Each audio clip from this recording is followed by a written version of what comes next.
نہیں آ رہی بات سمجھ. یہ واقعہ اگر صرف فضائل اعمال میں لکھا ہوتا تو فضائل اعمال کے پہ جو کفر اور شرک کے فتوے لگے ہوئے ہیں ان فتووں میں ایک اور اضافہ ہو جاتا کہ دیکھو انسان کے بس میں تو یہ ہے نہیں, یہ تو شرک پھیلا رہے ہیں. تو یہ واقعہ قرآن میں لکھا ہے. اس سے پتہ چلتا ہے کہ اللہ تعالیٰ بعض مرتبہ کسی بزرگ کے ہاتھ پہ کوئی ایسا محیر العقول کام کر دیتے ہیں جو اسباب کی دنیا میں ممکن نہیں ہوتا. اس کو کرامت کہتے ہیں. یہی کام اگر نبی سے ہو تو اس کو معجزہ کہتے ہیں, بزرگوں سے ہو تو اس کو کیا کہا جاتا ہے؟ کرامت. اور یہ کچھ بھی ہو سکتا ہے. اس میں ہمارا عقیدہ یہ ہے کہ یہ ہاتھ بزرگ کا استعمال ہوتا ہے, کام بزرگ نہیں کر رہے ہوتے. اللہ نے بزرگوں کو ایسے اختیارات نہیں دیے, نہ پیغمبروں کو دیے نہ بزرگوں کو دیے ہیں. پیغمبر کا معجزہ بھی اللہ کی طرف سے ہوتا ہے, پیغمبر کا دخل نہیں ہوتا اس میں. مردوں کو حضرت عیسیٰ زندہ کرتے تھے تو حضرت عیسیٰ نہیں کرتے تھے, بلکہ کون کرتا تھا؟ اللہ کرتے تھے. حضرت عیسیٰ تو صرف کہتے تھے. تو اللہ نے ان بزرگ کے ہاتھ پہ کرامت ظاہر کی. تو اسی طرح فضائل اعمال میں جو درجنوں واقعات لکھے ہیں ان بزرگ نے یہ کر دیا, ان بزرگ, یہ کرامت کے واقعات ہیں. ان کو شرک کہنا اس لیے درست نہیں ہے کہ ان میں ان بزرگ کی طرف مجازی نسبت ہے, حقیقت کون کر رہا ہے؟ اللہ. ہاں, کرامت کا واقعہ اگر مستند کتاب میں لکھا ہو یا مستند ذریعے سے پہنچے تو اس کو مانو, بیان کرنے والا مستند نہیں ہے تو پھر اس کو مت مانو. اب فضائل اعمال میں جو کرامتیں لکھی ہوئی ہیں وہ جن کتابوں سے لی گئی ہیں وہ کتابیں اگر مستند ہیں تو کرامت کا واقعہ بھی درست, کتابیں مستند نہیں ہیں تو کرامت کا واقعہ درست نہیں ہے.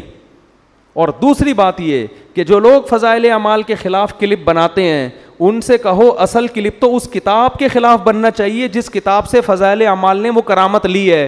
اس کتاب کے خلاف کوئی کلپ بنانے کے لیے تیار نہیں ہے, کیونکہ وہ کتابیں بڑے بڑے محدثین کی لکھی ہوئی کتابیں ہیں, اور محدثین کو برا بھلا کہیں گے تو لوگ ان کو جوتے ماریں گے. تو اس لیے انہوں نے فضائل اعمال کو پکڑا ہوا ہے. نہیں آ رہی سمجھ میں میرا خیال ہے بات. تو یہ خیانت ہے بہت بڑی کہ جو اصل کتاب ہے اس کو تو کچھ نہیں کہہ رہے, ٹھیک ہے نا, اور جہاں جو نقل کر رہے ہیں اس کو کہہ رہے ہیں یہ فضائل اعمال اور فضائل صدقات میں شرک بھرا ہوا ہے. تو ان کو شرک کی ڈیفینیشن ہی پتہ نہیں ہے. تو ان بزرگ نے کیا کہا. اب یہاں ایک اور لوگ سوال کرتے ہیں کہ یہ کرامت تو صحابہ کے ہاتھ پہ ظاہر نہیں ہوئی جو فضائل اعمال میں لکھی ہوئی ہیں, یہ تو نبی کے ہاتھ پہ یہ معجزہ نہیں ہوا تو بزرگ کے ہاتھ پہ کیسے ہو گیا؟ اس کا مطلب بزرگ صحابہ سے بھی افضل ہیں. تو یہی سوال ہم یہاں کریں گے کہ سلیمان علیہ السلام تو تخت کو سیکنڈوں میں لا نہیں سکے, لیکن مجلس میں بیٹھے ہوئے بزرگ نے کہا اور تخت سامنے حاضر. تو کیا ہم یہ کہہ سکتے ہیں کہ وہ بزرگ حضرت سلیمان سے افضل ہو گئے؟ نہیں.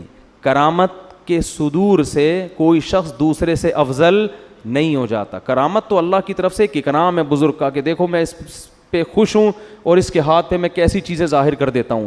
یہ اس کی علامت نہیں ہے کہ اس وقت دنیا میں سب سے افضل یہی ہے. اور یہ بھی ممکن ہے کہ ایک پیغمبر کے ہاتھ پہ وہ معجزہ ظاہر نہ ہو جو کسی امتی کے ہاتھ پہ کرامت ہو جائے, یہ بھی عین ممکن ہے. باقی افضلیت کا تعلق اعمال سے ہے, کرامتوں سے نہیں ہے. کون افضل ہے سب سے؟ جو شریعت پہ سب سے زیادہ چلتا ہے تو وہ تو پیغمبر سب سے زیادہ چلتے ہیں نا. اور علماء کہتے ہیں امتی کے ہاتھ پہ کرامت کا ظاہر ہونا یہ پیغمبر ہی کے فضیلت کی دلیل ہے, اس لیے کہ اس امتی کو یہ مقام اس پیغمبر کی امت کے امتی ہونے کی وجہ سے ملا ہے. وہ جو بزرگ تھے نا جنہوں نے کرامت ظاہر کی اور تخت فوراً لے آئے, تو اصل میں یہ فضیلت سلیمان علیہ السلام کی تھی. وہ بزرگ سلیمان علیہ السلام کو فالو کرتے تھے, اسی وجہ سے تو یہ انعام ملا نا ان کو. اسی وجہ سے حضرت سلیمان اس بزرگ کا شکریہ نہیں ادا کر رہے, بلکہ جیسے ہی تخت حاضر ہوا ہے تو کہہ رہے ہذا من فضل ربی, یہ میرے رب کا مجھ پر فضل ہے. نہیں آ رہی بات؟ کیا مطلب؟ گویا یہ میرا معجزہ ہے کہ میرے امتیوں کے ہاتھ پہ ایسا کچھ ہو رہا ہے, تو یہ ان کا نہیں, یہ کس کا کمال ہے؟ یہ کمال اللہ نے مجھے دیا ہے کہ مجھے فالو کرنے کی وجہ سے ان کو ایسے انعامات ملے ہیں. تو فضائل اعمال اور صدقات میں جو بزرگوں کی کرامتیں لکھی ہوئی ہیں وہ محمد صلی اللہ علیہ وسلم کی فضیلت کی دلیل ہیں کہ اللہ نے سید الانبیاء کو اتنا اونچا مقام دیا کہ سید الانبیاء کو فالو کرنے والوں کے ہاتھ پہ اللہ نے ایسی ایسی کرامتیں ظاہر کی ہیں. تو اس سے پیغمبر کا مقام کم نہیں ہو رہا, بلکہ پیغمبر کا مقام اونچا ہو رہا ہے کہ ان کی امتیوں میں پچھلی امتوں سے بھی زیادہ بڑی بڑی کرامتیں صادر ہوئی ہیں. نہیں آ رہی میرا خیال ہے بات سمجھ میں؟